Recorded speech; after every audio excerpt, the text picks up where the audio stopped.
A little bit about myself. I have a beautiful wife. We've been married for going on 11 years. Our anniversary is in October, and I'll be turning 37 2 days after my anniversary. And so there's a story behind that. I can't tell you now, but I'd be happy to tell you another time.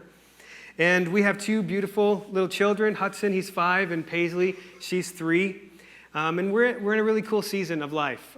We were on the mission field for a time. Before that, we were in a lot of kind of crazy church planting experience in urban centers. We were in Los Angeles, and then we were in London, and then we ended up back here. And I actually grew up in McCall. My wife grew up here in Boise, and she was a part of this church before we met and got married.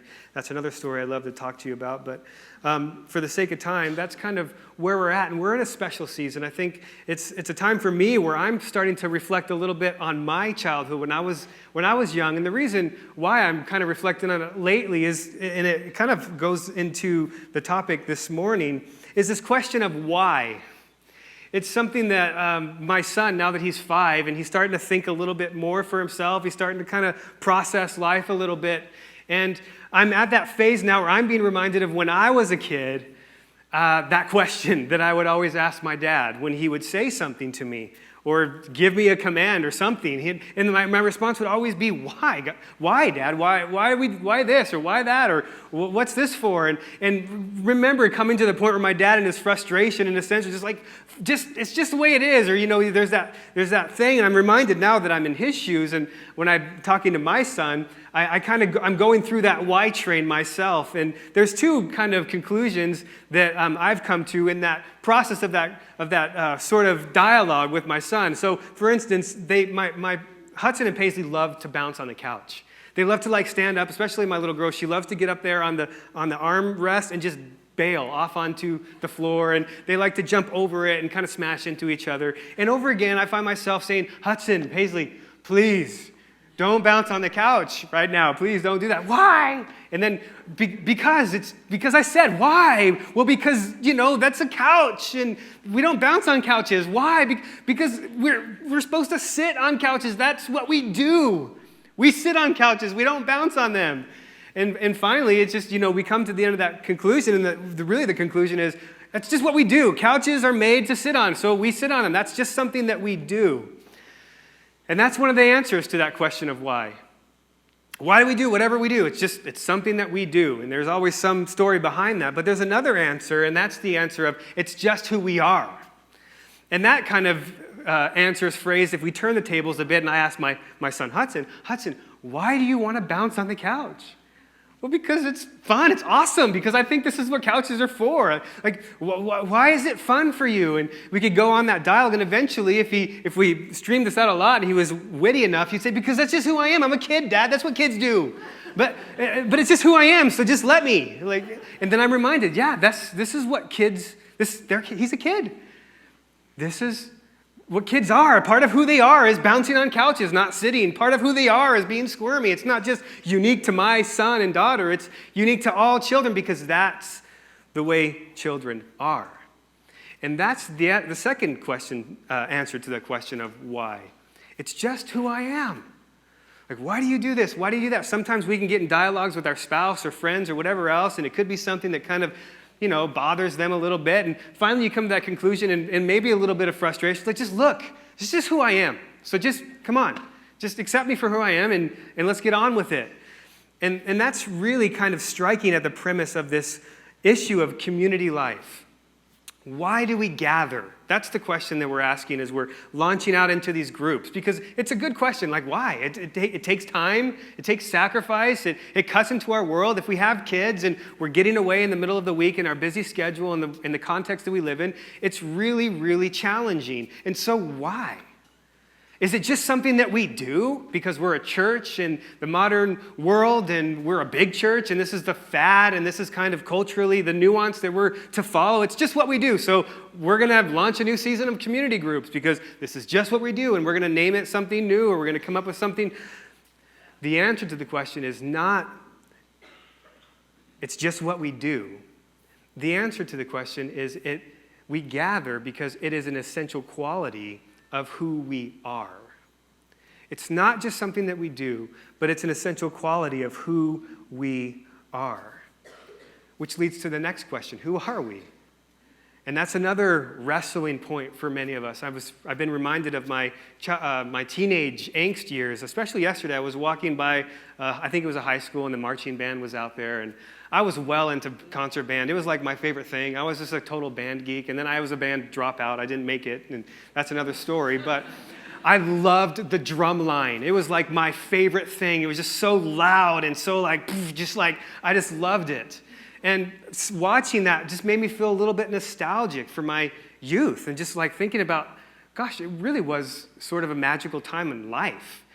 And it's a time where, as a child, I was beginning to find myself in this vacuum of, I'm no longer really associated with my parents. I kind of don't want to be. I'm kind of finding myself in relationship to this world without them, whereas up to this point, it's kind of my world has revolved around my parents.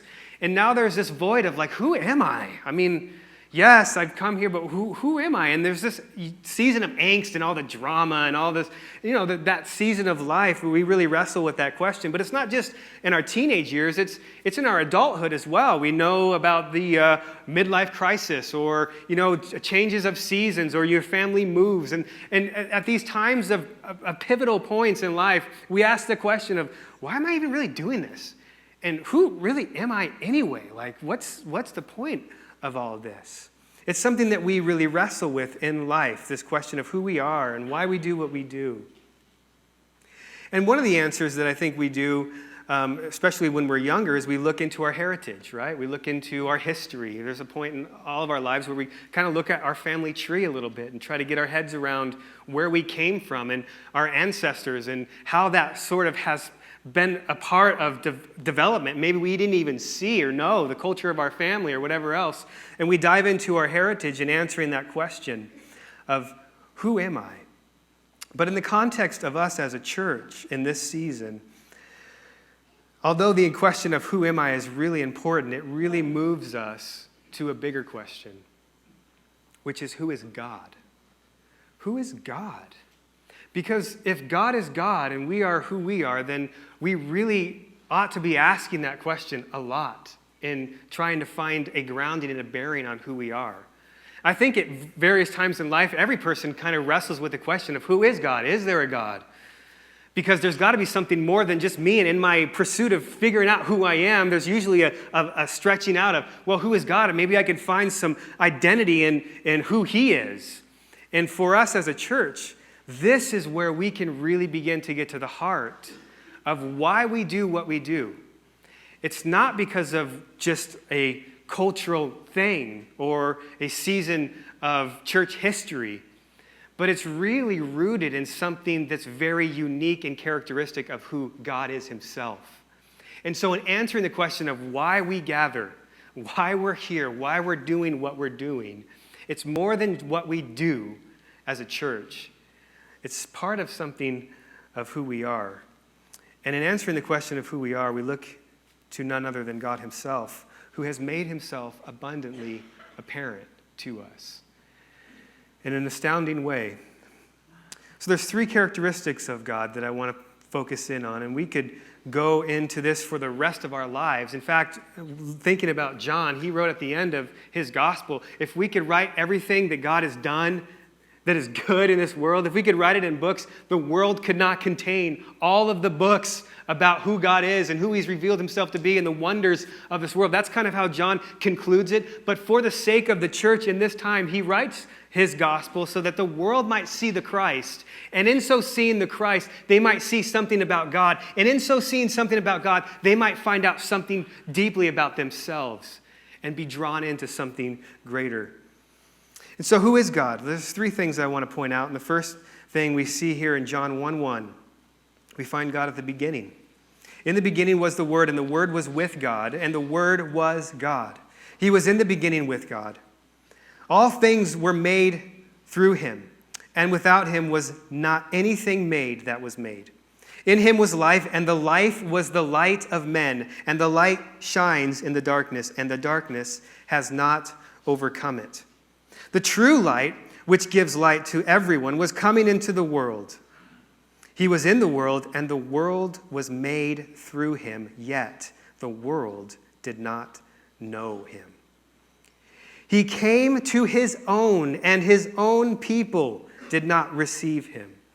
But to all who did receive him, and who believed in his name, he gave the right to become children of God, who were born not of blood, nor of the will of the flesh, nor of the will of man, but of God. This is a wonderful passage that really encapsulates one of the prime characteristics in answering the question, really, who is God? And what we find here is intriguing. Because what we find out about God in this passage is that he is really altogether unique. He is unlike any other God in this world. He's altogether unique in a various amount of ways. Number one, he was in the beginning. He made all things. He holds all things together. He is light, and darkness doesn't overcome him. He is life. And he has come into this world. He's gathered into this world. He's come. But one of the most profound things about God that we see here is this mystery known as the Trinity. We see the Word, and we see God, and we see the Word and God dwelling together.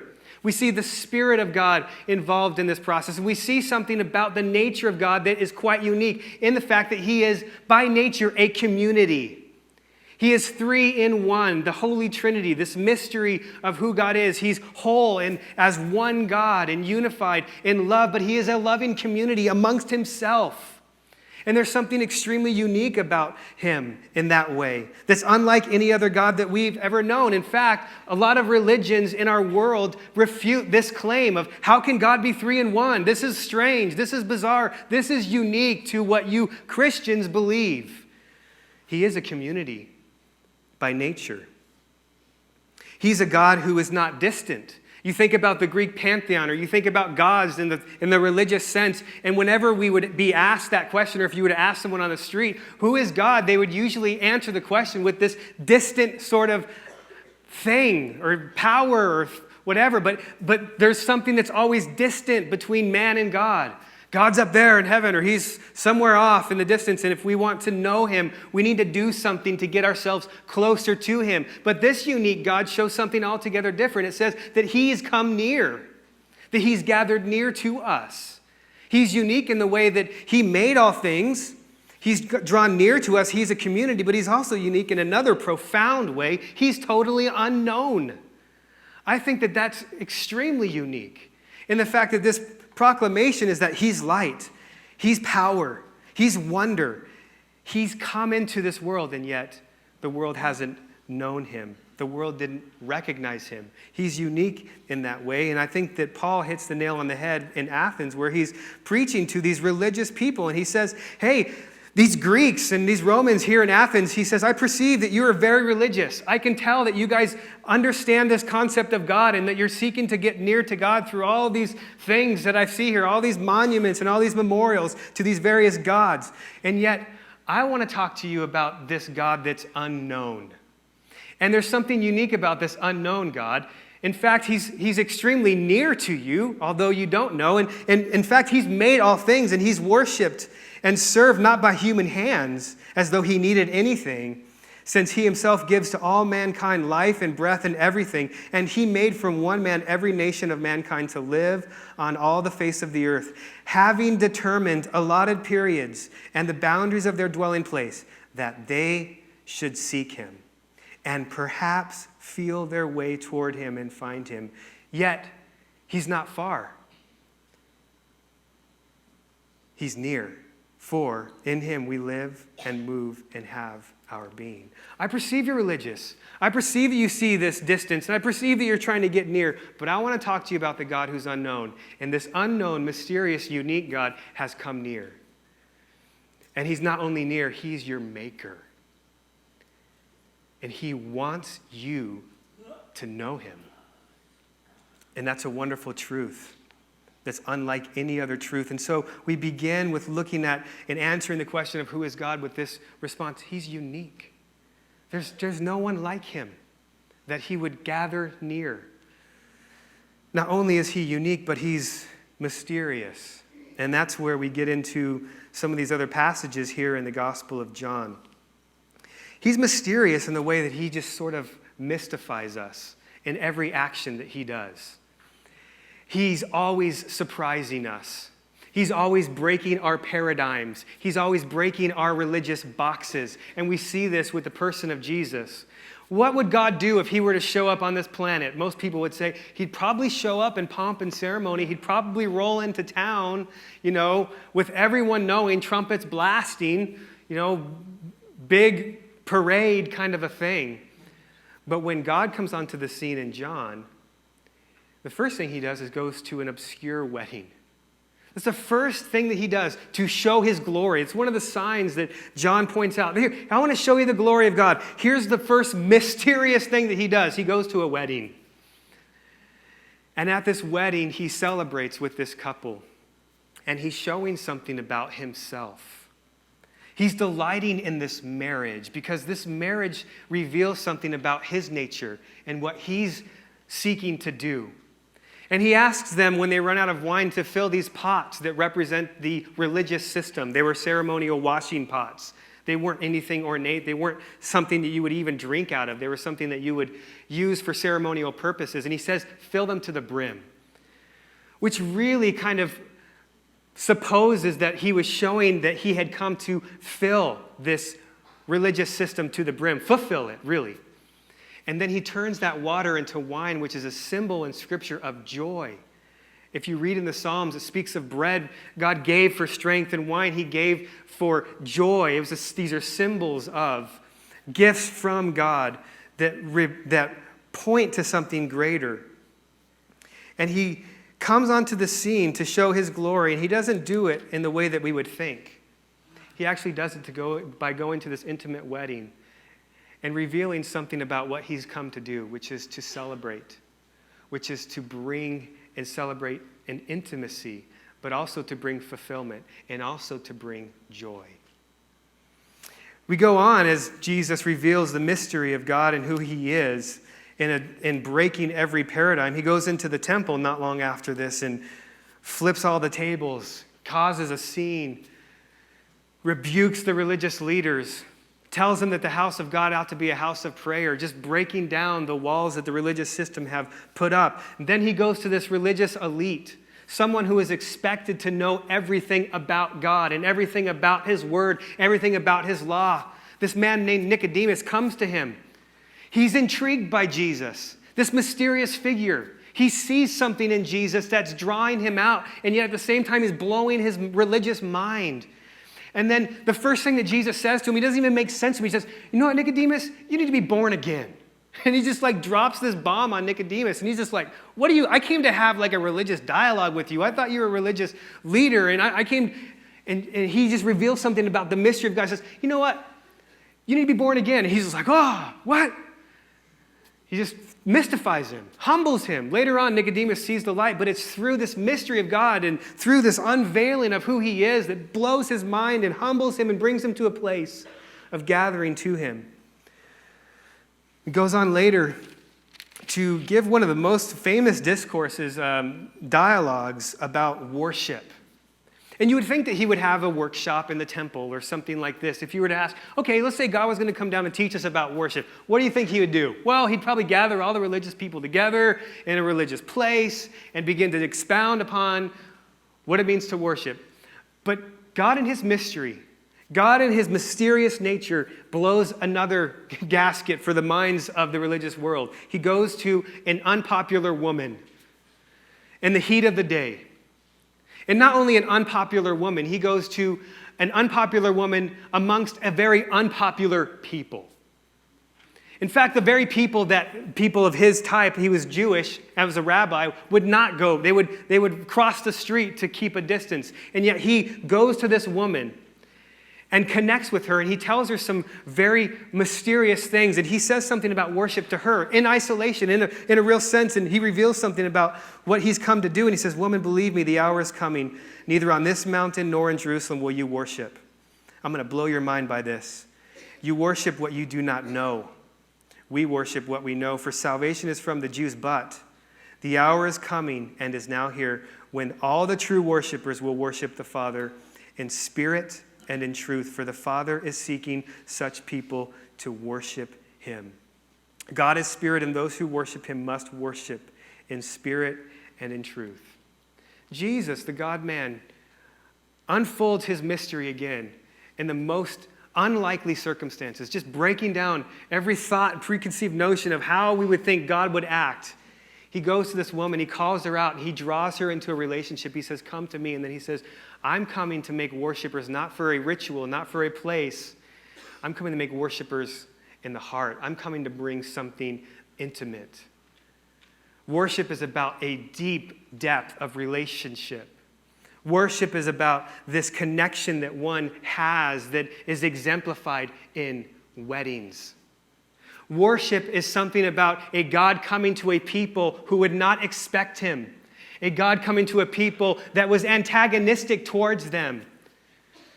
He would draw near.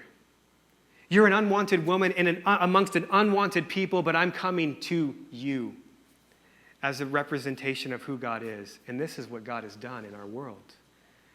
He's come into a world that did not want him, into a world that did not understand or know him. And he's come to make himself known in his uniqueness and in his wonder and in his mystery. And in so doing, we begin to come to a place of broken, humble knowledge of this wonderful God. He goes on to heal people. He goes on to hang out with people that the religious elite think that is crazy. He's hanging out with sinners and prostitutes. He's being called a drunk and just living loosely and whatever else. And he's accused of all these things. And yet, in his mystery, he's saying things like, I'm the bread of life. You must eat of me. I'm the greater bread. And he's pointing to himself in all these crazy, mysterious ways. And then he goes on to, at the Feast of Tabernacles, the Feast of Booths, and says, if anyone thirsts, let him come to me and drink. Whoever believes in me, as the scripture has said, out of his heart will flow rivers of living water. He gives this testimony that I've come to fulfill. You guys are doing this religious, you guys are celebrating what God has done and living in tents and pouring out water on the Temple Mountain, lighting candles at night to show the fire by night. And as you're pouring out this water, he stands up and says, I've come to fulfill this. Come to me. I'm what this points to. It's not about the ritual. It's about you knowing me. And he's a mystery to them. He's mystifying even to those who spent the most time with him, his disciples, which leads to his engagement. He's not only unique, he's not only mysterious, but he is acutely and fully engaged in something intense. Something that holds the very fibers of his being. There is this, what we call the passion of the Christ, which he didn't come to just say things and mystify people, but he came to do something that was going to bring and usher in what he was declaring. And it wasn't going to come through anyone but himself. And he speaks of this in John chapter 10, where he says, I'm the good shepherd. I know my own, and my own know me. There's an intimacy, and this intimacy he uses to say, just as the Father knows me, and I know the Father. That's the quality of that intimacy that they share. Just like the community of God shares, his sheep share, and I lay down my life for my sheep. Here we see the engagement of God, his mission. He's not only come to say things and blow people's minds and reveal the unique and mysterious nature of God, but he's come to do something about it. The hour has come for the Son of Man to be glorified. Truly, truly, this is John chapter 12. I say to you, unless a grain of wheat falls into the earth and dies, it remains alone. But if it dies, it bears much fruit. Jesus responded to this when these Greeks came up to the temple and they wanted to meet him. He just spouts off this random, mysterious words. And they're like, what are you talking about? You're talking about death now? You're getting morbid on us? What is this? And then he goes on to say, my soul is troubled. This engagement echoed to the very core of his being. What shall I say, Father, save me from this hour? But for this purpose I've come. His purpose was altogether mysterious. He had come to usher in and do something by laying his life down. But then he says this, and I, in verse 32 of chapter 12, when I'm lifted up from the earth, will draw all people to myself. He's gathering. He's gathered near to gather a lost people to himself. And he does it in the most humbling of ways. John chapter 3 is a living parable of what he's doing. Now before the feast, this is John 13, when Jesus knew that his hour had come to depart out of this world, having loved his own who were in the world, he loved them to the end. And Jesus, knowing who he was from the Father, that he was going back to the Father, he got up, he laid down his garments, he took on a towel like a slave, and he got down on his knees, and he washed his disciples' feet. And in this moment, a living parable is made of what the engaging mission of God was to do. God, this unique God, got up in glory, set aside his glory and took on humanity and came into this world that did not know him and humbled himself to the point of serving those, even his enemies, mind you. Judas was there. Even the ones that he knew would betray him, he served and loved. And in doing this, he revealed something about what he was going to do on the cross.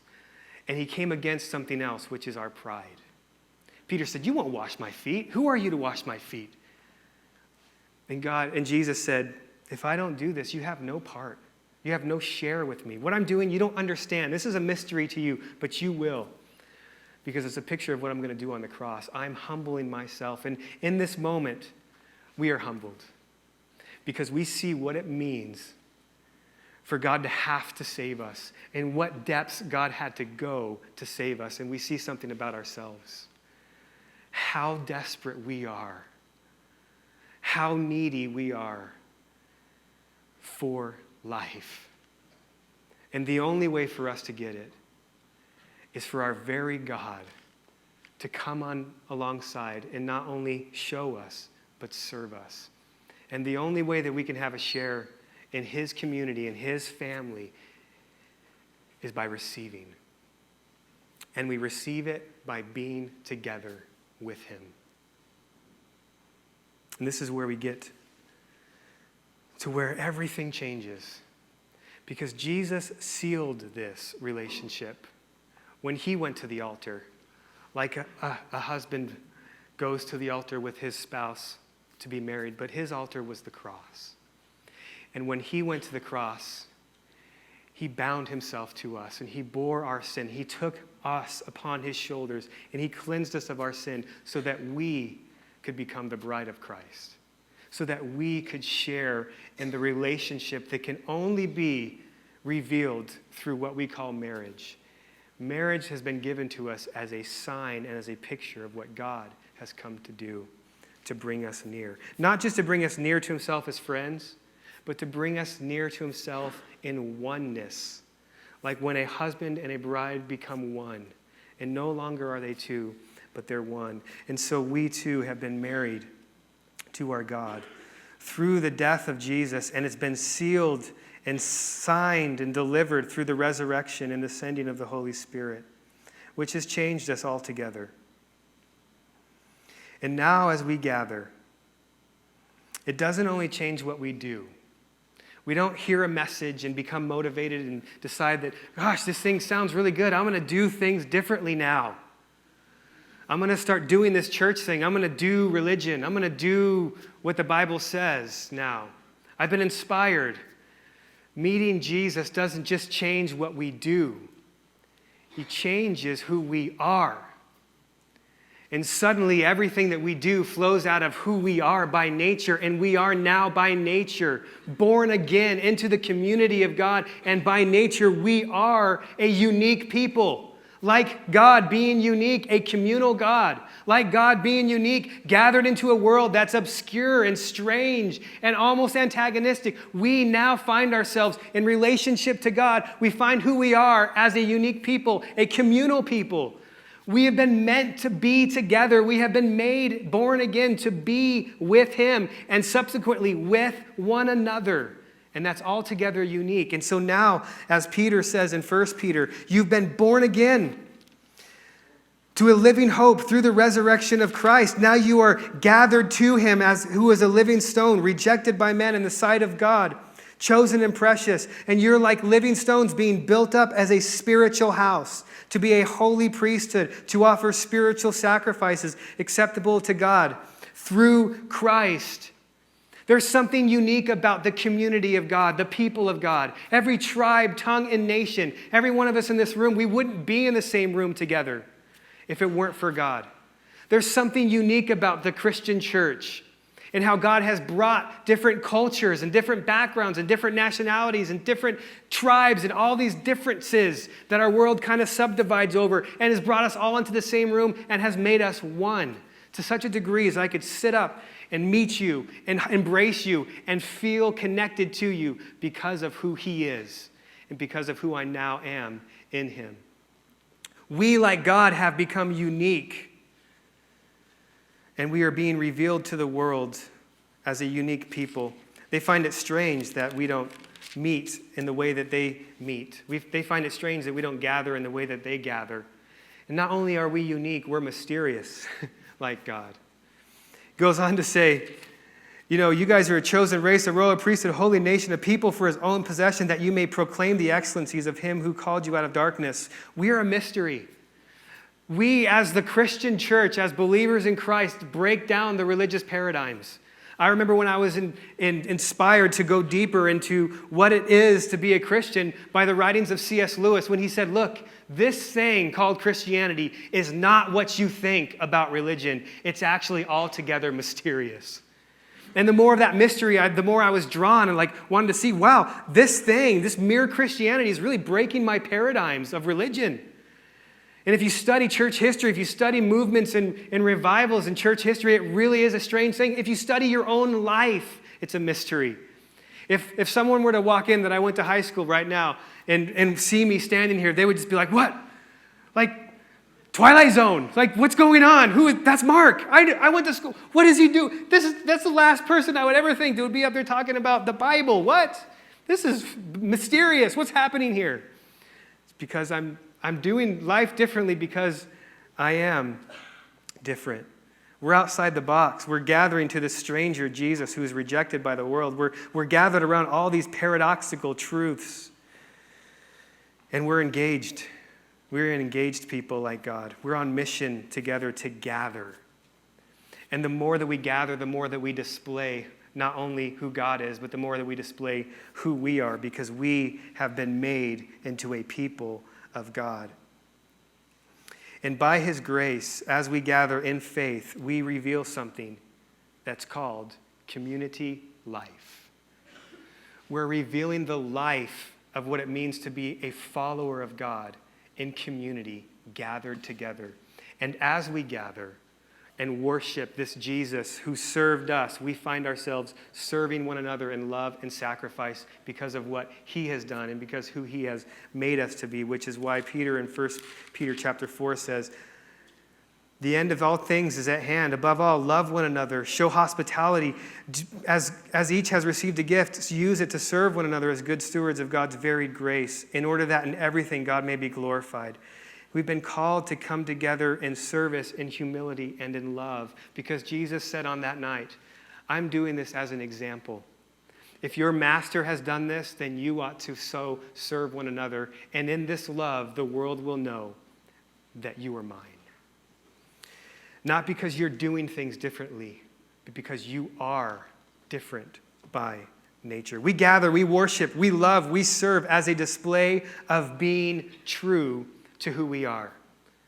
As a display of being true to who we are. Does this sound familiar? This above all, says William Shakespeare, to thine own self be true. Or as Hillary Clinton put it, you have to be true to yourself. Or as Julia Roberts puts it, you can be true to the character all you want, but you've got to go home with yourself. Or as Brad Paisley puts it, to be a true artist, I have to be true to who I am now and write that way. Or as Kurt Cobain put it, and this is the one that hit me the hardest, it is better to be hated for what you are than to be loved for what you are not. What the writer of Hebrews says in Hebrews chapter 10 when he says, don't forsake the fellowship, the gathering together, and stirring up one another for love and for good works. Why?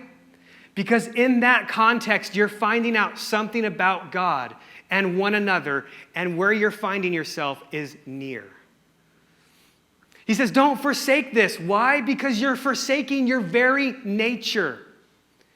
You're not being true to who you are as the church if you're not gathering in large settings and in small settings that can give room for close fellowship, that we might actually get to know each other more than just 5 minutes of greeting time.